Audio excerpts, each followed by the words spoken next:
كتاب أنزلناه إليك مبارك ليدبروا آياته وليتذكر أولو الألباب نحمده ونصلي على رسوله الكريم اما بعد فاعوذ بالله من الشیطان الرجیم رب اشرح لي صدری ويسر لي امری واحلل عقدۃ من لسانی یفقہوا قولی۔ روح القرآن پارہ نمبر 18 قد افلح المؤمنون۔ یہ پارہ بھی اپنی جگہ ایک خزانہ ہے۔ پہلی تو اس کی صورت ہے المؤمنون جو کہ 118 آیات ہیں۔ ہم نے سورۃ بقرہ کے آغاز میں ہدایت کے اعتبار سے لوگوں کے 3 گروہ دیکھے تھے، جس میں ایک ایمان والے مومن، پھر منافقین اور اسی طرح سے کفار۔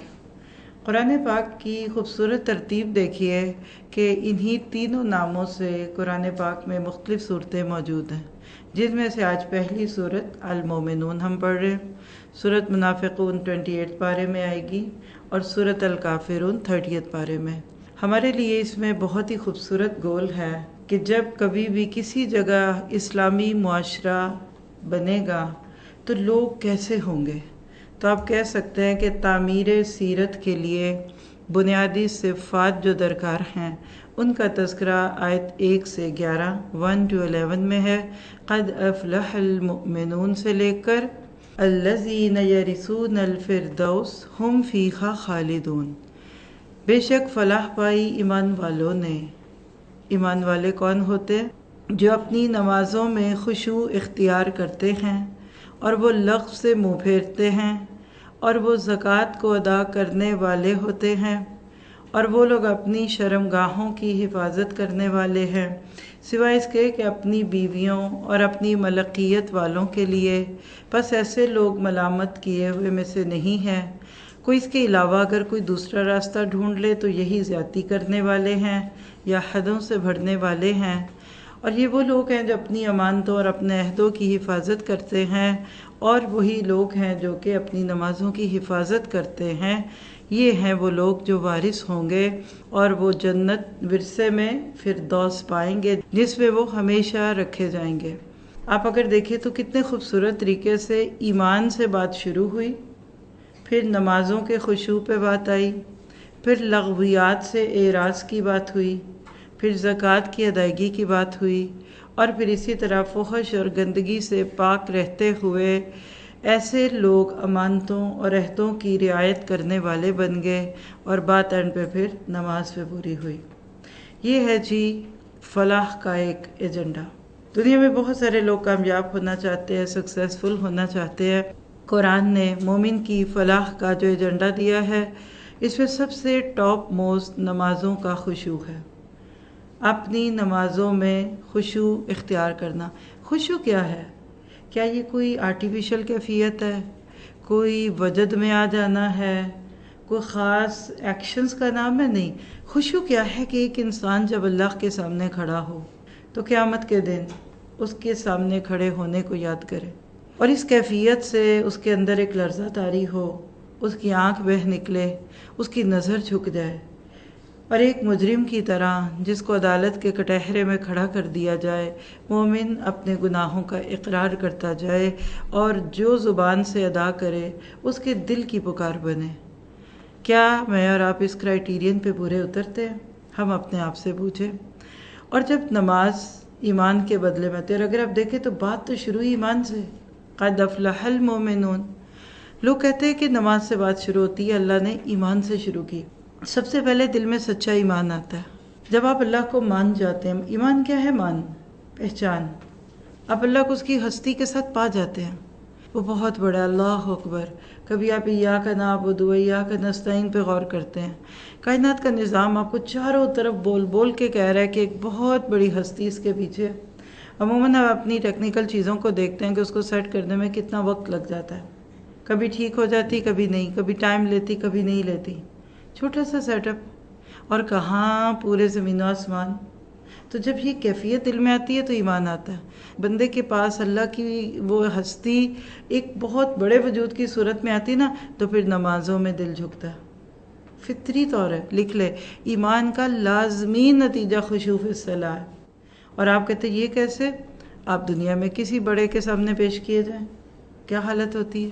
کبھی زندگی میں آپ نے کسی ایسی جگہ کو وزٹ کیا ہو جو آپ کے حساب سے کسی بہت بڑے بندے کی ہے، کسی آفس میں، کسی امیگریشن میں، حتیٰ کہ پولیس مین، فوج کا کوئی بندہ روک لے، صدر، وزیر، مشیر، بس جو وہ کیفیت ہو رہی ہوتی ہے نا، کیونکہ ہم ان کو بڑا سمجھ رہے ہوتے ہیں، تو بس اللہ کو بڑا سمجھیں گے تو پھر، اور جب آپ نماز میں اللہ کے سامنے کھڑے ہوگے، فطری سی بات ہے کہ آپ لفظ سے منہ پھیر لیں گے۔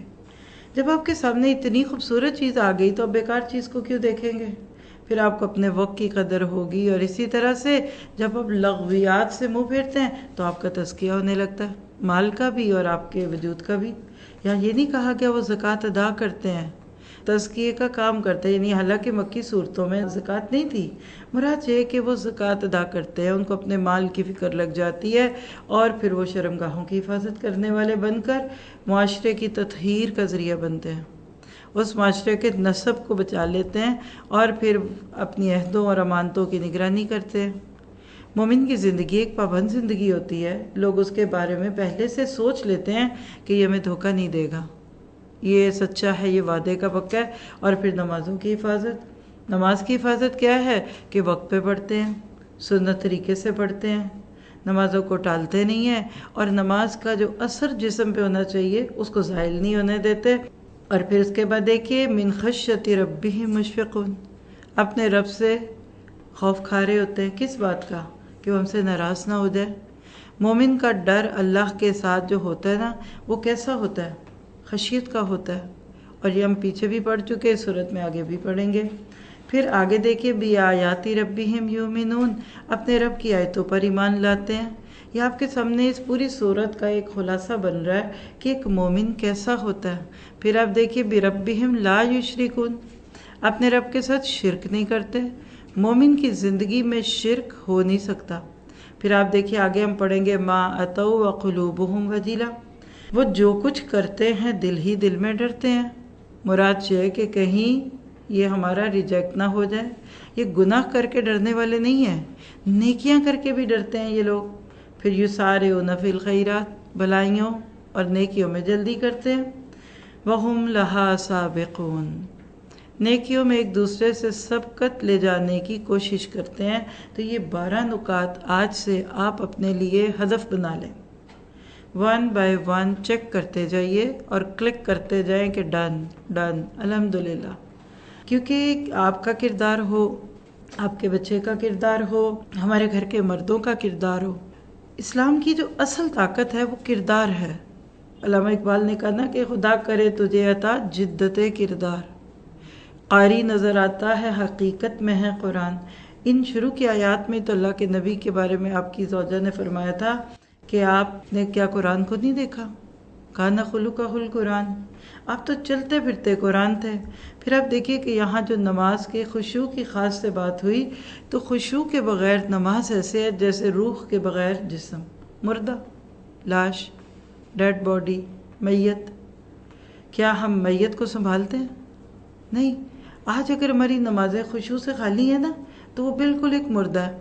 تو خشوع کیا ہے؟ دل عاجزی اور انکساری کے احساس کے ساتھ اللہ رب العالمین کے سامنے کھڑا ہونے کو محسوس کرے، اور نماز دل اور اعضاء میں خشوع کے ساتھ اللہ کے سامنے کھڑے ہونے کا دوسرا نام ہے۔ پھر آپ دیکھیے کہ جو خشوع اور خضوع سے نماز پڑھے گا اس سے اللہ کے بہت پیارے وعدے ہیں۔ مثلا نماز کا اجر خشوع کے حساب سے ملتا ہے، تھوڑے خشوع میں تھوڑا اجر، زیادہ خشوع میں زیادہ اجر۔ اور خشوع ایک اتنا خوبصورت عمل ہے، یہ جنت کو واجب کرنے والا ہے۔ اب جب آپ اس کا اتنا تذکرہ سنتے ہیں تو آپ کے دل میں ایک سوال آتا ہے، کیسے؟ How can I get the خشوع؟ میری نماز کیسے خوبصورت ہو، میری نماز مردہ نہ ہو، زندہ ہو؟ تو آئیے ذرا اس کو بھی دیکھ لیں۔ خشوع کیسے پیدا کیا جائے؟ نمبر 1، اپنے آپ کو یہ شعور دلانا کہ یہ لمحات سب سے قیمتی ہے۔ نماز بندے اور رب کا مقام ملاقات بھی ہے، آپ کسی بڑے افسر کے پاس جائیں، کسی آفس میں جا رہے ہیں، آپ انٹرویو کے لیے جا رہے ہیں، آپ امیگریشن کے لیے جا رہے ہیں، سیل فون کھول کے جاتے ہیں؟ آپ بار بار چیک کرتے ہیں بیل تو نہیں کھلی رہ گئی؟ اور خدا نخواستہ کھلی رہ جائے اور بیچ میں ایک کال آ جائے، سر سے پاؤں تک شرمندہ، تو پھر مسجد میں آپ نماز پڑھنے سے پہلے کیا یہ نہیں چیک کرتے؟ کلاس میں بیٹھنے سے پہلے یہ چیک نہیں کرتے؟ یعنی جتنا روب کسی دنیا کی بڑی سے بڑی جگہ پہ بیٹھ کر ہمارے دل میں طاری ہو، وہ اللہ کے لیے ہمارے دل میں آنے لگے۔ پھر اسی طرح اپنے نفس کو بار بار سکون کی طرف لے کر آنا۔ یہ کیوں کہتے ہیں کہ وَاسْتَعِینُوا بِالصَّبْرِ وَالصَّلَاةِ، مدد مانگو، تکلیف ہے، بیماری ہے، پریشانی ہے، آپ کہتے ہیں اس کو سناؤں، اس کو بتاؤں، کس کو بتاؤں؟ میاں نہیں سنتا، ماں نہیں سنتی، باپ نہیں سنتا، بہن نہیں سنتی، سہیلیاں بھی نہیں سنتی۔ بھئی آپ غلط دروازے کھٹکھٹا رہے ہیں۔ وہ ہستی جو سن کے آپ کو تسلی بھی دے سکتی ہے وہ رب ہے۔ تو آج سے ایک نیت کیجئے، جس وقت آپ کو گھبراہٹ ہو، بیماری کا احساس ہو، پریشانی ہو، تنہائی کا احساس ہو، کوئی مسئلہ ہے، بچہ گھر نہیں آیا، شوہر صاحب فون نہیں اٹھا رہے، وسوسے آ رہے ہیں، آپ ہول رہے ہیں، آپ گھبرا رہے ہیں، فوراً وضو کر کے مصلی پہ کھڑو۔ مجھے پتہ ہے کہ گھبراہٹ میں پڑا کچھ نہیں جائے گا، اٹس اوکے۔ اللہ کے سامنے ایک مسکین بندی بن کر اپنے اس کا احساس کیجئے۔ آپ دیکھیے کہ وہ جو 2 نفل آپ پڑھیں گے نا، اس سے خوبصورت نفل شاید پورے دن میں نہ اپنے پڑھے ہوں۔ پھر اسی طرح بار بار اللہ سبحانہ تعالیٰ کی قدرت کے بارے میں سوچیے، سورج، چاند، ستارے، یہ کیسے چل رہا ہے، ان فی خلق السماوات والارض، اور اس طرح سے اب تدبر کریں۔ اپنے گھروں کے بچوں کو دیکھ کے تدبر کیا کریں، یہ کتنی کمزور حالت میں دنیا میں آئے ہیں۔ اب دیکھو یہ بڑا ہو رہا ہے، اب دیکھو اس کے ہاتھ دیکھو، کبھی اپنے بچوں کے چھوٹے چھوٹے ہاتھ دیکھا کریں، کبھی ان کی انگلیاں، ان کی پوریں دیکھا کریں، ان کے فنگر پرنٹس کو دیکھا کریں، تو آپ کے دل میں اللہ کا پیار آئے گا۔ پھر اس کے بعد نفس کو یہ یاد دلانا کہ میں کس سے سرگوشی کر رہی ہوں۔ کبھی آپ کو مجھے کسی بڑے بندے سے بات کرنے کا موقع مل جائے، پھر جو ہماری ٹون، جی جناب، تھینک یو، شکریہ، اور بار بار یہ کہتے ہیں مجھے یقین نہیں آ رہا، مجھے یقین نہیں آ رہا، میں آپ سے مل رہی ہوں، میں آپ سے بات کر رہی ہوں، تو آپ یہ ساری باتیں اللہ تعالیٰ کے ساتھ کریں۔ اور پھر ویسے بھی پریکٹیکلی بھی کچھ چیزیں میں دے دیتی ہوتی ہوں کہ نمازوں میں خشوع کیوں نہیں، دل کیوں نہیں لگتا، آج ہماری نمازیں مردہ کیوں ہیں؟ اس کے لیے آپ سب سے پہلی بات ہے کہ وقت سے پہلے ذہنی طور پہ تیار ہیں۔ یہ جو اذان اور نماز کے بیچ میں 15-20 منٹ ہوتے ہیں نا، یہ ذہنی تیاری کے ہیں۔ آپ دیکھیے اب ایون شادی میں جا رہی ہیں، اگر کبھی بغیر تیاری کے چلی جائیں تو مزہ آتا ہے؟ آپ نے گھر والے کپڑے پہنے ہیں، پرانے بھی ہیں، کچلے مچلے بھی ہیں، کوئی زبردستی آپ کو گاڑی میں بٹھا کر لے گیا، پوری شادی آپ پریشان ہوں گے، آپ کو ایسے لگے گا سب مجھے دیکھ رہے ہیں، حالانکہ واللہ ہی آپ کو کوئی نہیں دیکھ رہا ہوگا۔ تو تیاری سے جائیں تو آپ خوش ہوتے ہیں۔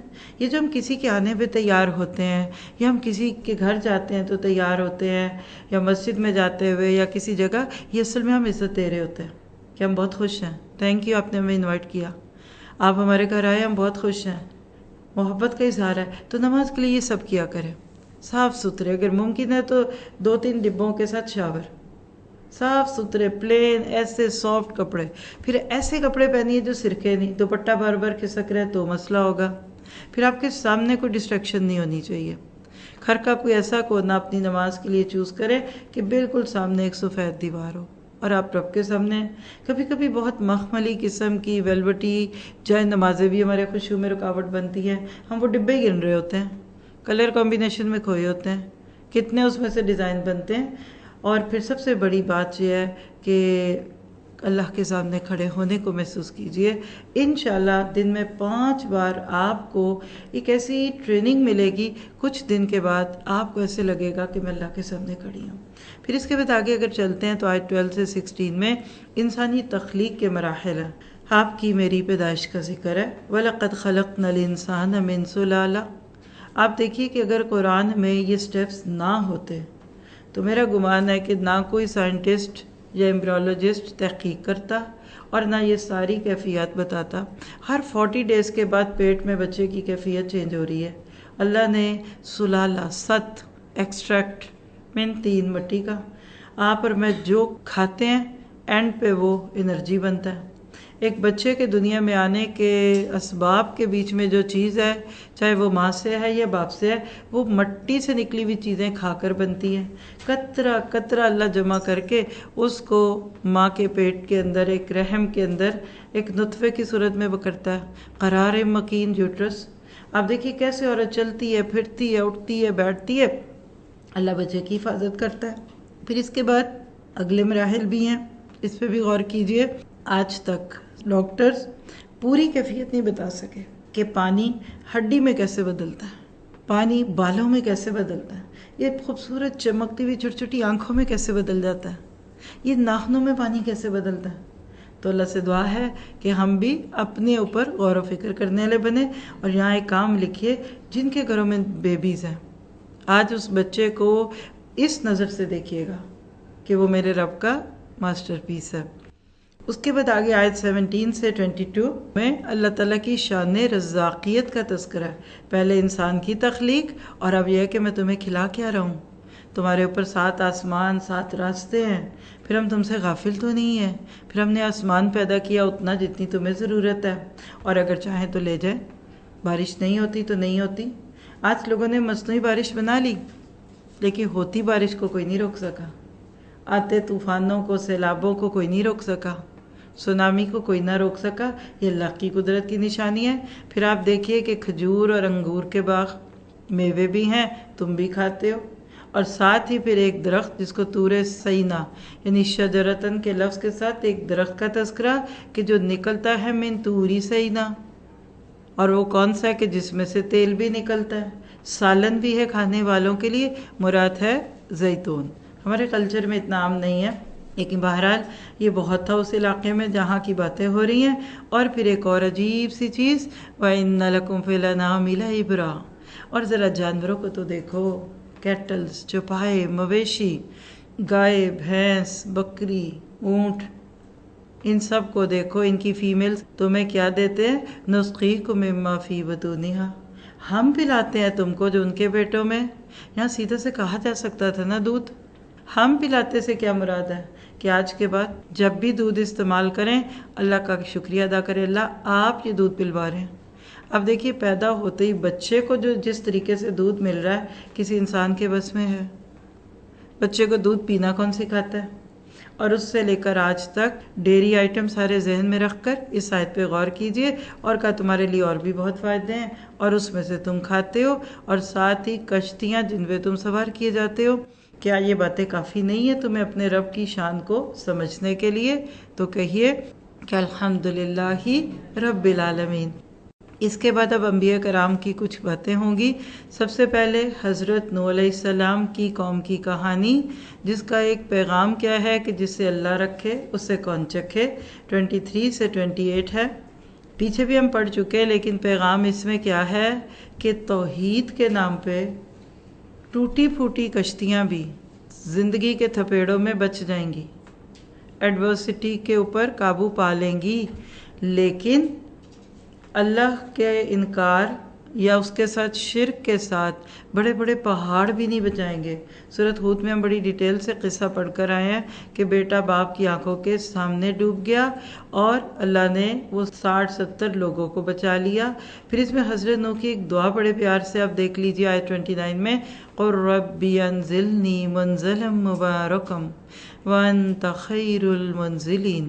آپ بھی اس کو بحری سفر کے ساتھ ریلیٹ کر کے پڑھ سکتے ہیں، کیا کہ میرے رب مجھے اتارنا برکت والا، اور آپ تو بہترین ہیں منزلین والے، یعنی آپ اتارنے والے بہترین ہیں۔ کیا پتہ چلا کہ جہاں بھی کہیں جائیں اللہ سے یہ دعا کیا کرے کہ اللہ تعالیٰ اس علاقے میں، اس جگہ میں میرے لیے برکت اور خیر رکھ دے۔ پھر آگے آئے 30 سے 34 میں نوح علیہ السلام کے بعد ایک اور قوم کا ذکر ہے، جن کو یہاں اللہ تعالیٰ نے نام لیے بغیر کیا کہہ دیا کہ ہر نبی کے ساتھ ایک ہی معاملہ ہوا، کم و بیش۔ بڑے لوگوں نے جھٹلایا، چھوٹوں نے مان لیا۔ کیوں بھائی؟ اس لیے کہ بڑے لوگوں کے بہت سارے مفادات ٹکراتے ہیں نبی کی دعوت سے، ان کو سود مشکل لگتا ہے چھوڑنا، ان کو شراب کی عادت ہے تو شراب کا مسئلہ آ گیا، اور اسی طرح سے وہ خود چکے پڑے ہیں تو وہ اللہ کی بڑائی کو کیوں مانے؟ تو اللہ تعالیٰ کہہ رہے ہیں کہ وہی جو ہر نبی کے ساتھ کوسچن آنسر سیشن ہوتے رہے، یہ بڑے یہ چھوٹے یہ ہے وہ ہے، تو اللہ تعالیٰ نے ان کا تذکرہ کر کے اصل میں اللہ کے نبی کو تسلیاں دی ہیں کہ آپ بے فکر ہو جائیے، ہر دور کے لوگ اپنے وقت کے محسنوں کے ساتھ یہی کرتے ہیں۔ اور آگے پھر ایک ظالم قوم کا برا انجام، آیت 35 سے 43 میں، اَیَعِدُکُم، کیا یہ وعدہ دیتا ہے تم کو کہ کیا تم دوبارہ مرنے کے بعد، مٹی بننے کے بعد، ہڈیاں بننے کے بعد نکالے جاؤ گے؟ ہیہاتا، بڑا ہی دور ہے، بڑا ہی دور ہے، لما توعدون۔ مکہ والے جس عقیدے پہ تھے اس کا تذکرہ، کہتے تھے how come, how is it possible, یہ کیسے ہوگا کہ مر گئے، مٹی میں مٹی ہو گئے، ہڈیاں بھی گل گئیں اور ہم دوبارہ نکل جائیں یا نکال دیے جائیں؟ اللہ کہتے پہلی دفعہ کیسے بنے تھے؟ جو انسان اپنی پہلی پیدائش پہ غور کرے، ابھی تک جو صورت کا تسلسل چل رہا ہے کہ اگر تم نے اپنی پہلی تخلیق پہ غور کر لیا تو پہلے تو کچھ بھی نہیں تھا، چلو اب ہڈی ہے پرانی ہی صحیح، تو مراد کیا ہے کہ مرنے کے بعد دوبارہ زندہ کیے جاؤ گے۔ لیکن لوگوں کا نظریہ کہ ان ہی الا حیاتنا الدنیا نموت و نحیا، بھئی یہ زندگی تو دنیا کی زندگی ہے، ہم مرتے ہیں اور جیتے ہیں اور ہم کوئی نہیں دوبارہ اٹھائے جائیں گے۔ آج اللہ کا شکر ہے کہ ہمارا عقیدہ ہے کہ مرنے کے بعد اٹھائے جائیں گے، لیکن ہمارا لائف سٹائل اور ہماری اس دنیا میں انوالومنٹ اور محبت زبان حال سے بتا رہی ہے کہ ہمیں اس دنیا کی بڑی فکر ہے۔ سما 100 برس کا، پل کی خبر نہیں۔ ہم اپنے آپ کو سیٹ کرتے ہیں تو اولادیں سامنے آتی ہیں، پھر اولادوں کی سیٹنگ میں ان کے بچے، پہلے اپنے گھر ہم اپ گریڈ کر رہے ہوتے ہیں، پھر بچوں کے، اور پھر بچوں کے بچے، اور پھر ہم ایک آخرت جس کو بالکل کسی وقت بھی اللہ ہمارے سامنے لے آئے گا، کئی دفعہ اس سے غافل ہو کر صرف دنیا کے غموں اور دنیا کی خوشیوں میں جاگتے ہیں۔ تو آپ کے لیے، میرے لیے ان آیات کا پیغام کیا ہے کہ ہم نے اس دنیا کو ضرورت پہ رکھنا ہے۔ اچھا کھائیے، اچھا پہنے، اچھا صاف ستھرا گھر رکھیے، آپ بھی خوش، دوسرے بھی خوش، لیکن اس کو مقصد نہ بنائیں۔ یہ جملہ لکھ لیجئے، دنیا ضرورت ہے، مقصد نہیں ہے۔ یہ ہمارے ہاتھوں میں ہونی چاہیے، ہمارے دل میں نہیں ہونی چاہیے۔ اس کے آگے آل فرعون کی بدبختی کی کچھ باتیں ہیں، آیت 44 سے 49 میں۔ آپ اس صورت میں دیکھ رہے ہیں کہ قصے تفصیل سے نہیں آئے، بس ان کے اوپر کمنٹس ہیں کہ اللہ کہتے ہیں کہ انبیاء کرام کا سلسلہ جو حضرت نوح سے ہم شروع کر رہے ہیں، اگر ہوتے ہوتے ثم ارسلنا رسلنا تترو، one by one, continuously, simultaneously نبی آتے گئے حتیٰ کہ حضرت موسیٰ علیہ السلام کا ذکر آ گیا، اور ان کے ساتھ ہارون علیہ السلام اور سلطان مبین۔ اللہ نے ان کو جو ید بیضا اور عصا کے سانپ بننے کا جو معجزہ دیا تھا اس کی بھی طرف اشارہ ہے۔ کدھر بھیجا تھا؟ الی فرعون، اپنے آپ کو بڑا بنانے والا اور سمجھنے والا بھی تھا، اور تکبر بہت کرتا تھا، اور اس نے بنی اسرائیل کو چونکہ غلام بنا رکھا تھا۔ وہی مکالمہ جو پیچھے ہے، ہمیں اس میں کیا میسج مل گیا کہ اگر کسی وقت آپ کو بھی دنیا میں ایز اے مسلم کسی نان مسلم کے سامنے جا کر کھڑا ہونا پڑے تو پورے اعتماد کے ساتھ، قولا لینا، نرم طریقے سے اللہ اور اس کے دین کی طرف بلانا چاہیے۔ کیا پتہ وہ مان جائے، کیونکہ لعلہم یہتدون، تورات کیوں دی گئی؟ تاکہ شاید وہ ہدایت پالے۔ تو کیا پتہ چلا کہ فرعون جیسے انسان سے بھی زندگی بھر مایوس نہ ہو، الا یہ کہ وہ کفر پہ مر جائے۔ اس کے بعد اب ترتیب سے چلیں تو حضرت عیسیٰ کا ذکر ہے۔ آیت 50 میں حضرت مریم اور ابن مریم پر اللہ کے انعامات، ان کا کرم کیا ہے؟ وَجَعَلْنَا ابْنَ مَرْيَمَ وَأُمَّهُ آیَةً۔ آپ دیکھیے کہ واحد شخص ہیں قرآن میں جن کو ان کی ماں سے جوڑا جاتا ہے، عموماً باپ کا نام ہوتا ہے۔ انبیاء میں ایک اور نبی ہیں حضرت یونس، ان کو بھی ان کی ماں سے نسبت دی جاتی ہے، لیکن قرآن میں ان کا اس طرح سے تذکرہ نہیں ہے۔ کیا پتہ چلا کہ ابن مریم اور ان کی ماں نشانیاں تھیں، اور ہم نے ان کو جگہ دی ایک بلند پہاڑی پہ، اِلیٰ ربوۃ ذات قرار مقین، جو بڑی ٹھہراؤ والی تھی، پانی بھی وہاں جاری تھا۔ اصل میں اشارہ ہے حضرت عیسیٰ علیہ السلام کی پیدائش بیت اللحم میں جو ہوئی تھی، اور وہیں ان کا بچپن اور وہ چائلڈ ہوڈ گزرا، اس کی طرف بیت المقدس ہی کے قریب یہ جگہ ہے۔ لیکن اس سے آپ کو مجھے کیا میسج ملا کہ باپ نہیں تھے، لیکن اللہ نے عیسیٰ علیہ السلام کو تنہا نہیں چھوڑا۔ تو ماں باپ کو سہارا نہیں سمجھنا چاہیے. ہاں یہ اللہ کی طرف سے ہمارے لیے تڑپنے والے، ہمارے دکھ سکھ میں جلنے والے وہ لوگ ہوتے ہیں کہ جن کی ہمیں ہمیشہ قدر کرنی ہے. پھر اس کے بعد آگے چلتے ہیں تو 51 سے 53 میں حلال اور حرام کھانے کے اثرات. جی بالکل ہوتے ہیں. آپ جو کھا کر بیٹھتے ہیں نا اس کا اثر ہے. سحری میں اگر آپ نے کوئی کڑوی چیز کھا لی سارا دن اس کا اثر رہے گا، پیاس لگے گی. آپ کریلے کھا لیں سارا دن گلا سوکھے گا. آپ لسی پی لیتے ہیں یا دہی کھا لیتے ہیں، آپ کہتے ہیں گلا نرم ہوا. جس طرح کسی بھی کھانے کے ظاہری اثرات ہوتے ہیں نا، اسی طرح اس کے باطنی اثرات ہیں. تو کھانا حلال یا حرام دو طرح سے ہوتا ہے. لکھنا چاہیں تو لکھ لیں. فی نفسی ہی، یعنی کوئی کھانا اپنی ذات کے ساتھ حلال ہے یا حرام ہے. مثلا دیکھیے کہ سور کا گوشت ذات سے ہی حرام ہے، اس کو تو کھانے نہیں. گندی چیزیں، بدبودار چیزیں، مکھیوں والی چیزیں، باسی چیزیں. لیکن ایک دوسرے کی چیز تو بڑی پیاری ہے. اتنا بڑا سیب ہے، مزے کا، دیکھنے میں خوبصورت، سب کچھ بہت ہی اچھے اورنجز ہیں، لیکن جس پیسے سے اس کو خریدا وہ ٹھیک نہیں ہے. ہمیں ان دونوں کو دیکھنا ہے. اور حرام کھانے کا ایک اثر اولادوں کی نافرمانی یا اولادوں کے صدموں کی صورت میں بھی سامنے آ جاتا ہے. پھر اس کے بعد غافلوں کے لیے وعید ہے آیت 54 سے 56 میں. فذرہم، آپ چھوڑ دیجیے ان کو، فی غمرتہم، ان کی غفلتوں میں، حتی ہین، ایک وقت تک، یعنی ان کو ان کے حال پہ چھوڑ دیں.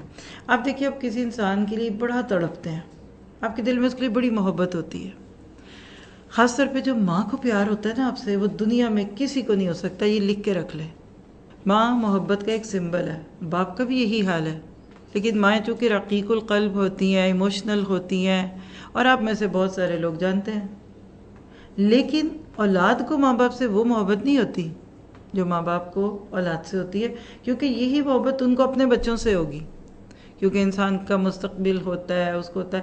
اسی لیے آپ دیکھیے پورے قرآن میں کہیں آپ کو یہ نہیں لگے گا کہ اپنے بچوں سے پیار کرو، لیکن ماں باپ سے محبت اور ان کے اوپر احسان کی بات بہت زیادہ آتی ہے.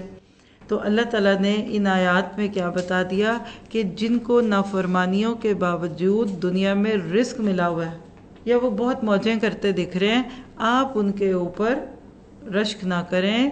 نساری لہم فی الخیرات بل لا یشعرون، یعنی یہ قسم کی ان کی ڈھیل ہے، اللہ ان کو پکڑ رہا ہے. مطلب کیا ہے کہ نیکیوں کے ساتھ دنیا میں اللہ کی رحمت ہو تو یہ اس کا انعام ہے. گناہوں کے ساتھ دنیا میں اگر مال، اولاد، بیٹے اور سب کچھ اور خیرات مل رہی ہیں، خوبیاں ہی خوبیاں، فائدے ہی فائدے، تو یہ اللہ تعالیٰ کی طرف سے ایک پکڑ بھی ہے. پھر اس کے بعد آیت 57 سے 61 میں مومنوں کی باطنی کیفیات، ان سائڈ، اندر سے کیسا ہوتا ہے. چلیے آپ یہاں بیٹھ کر اپنے آپ سے پوچھئے، کیا میں مومنہ ہوں؟ کیا میرے دل کے اندر ایمان کا دیپ ہے؟ کہیں میں منافق تو نہیں، کہیں میں فاسق تو نہیں؟ تو اس کیفیت کو دیکھ لیجئے.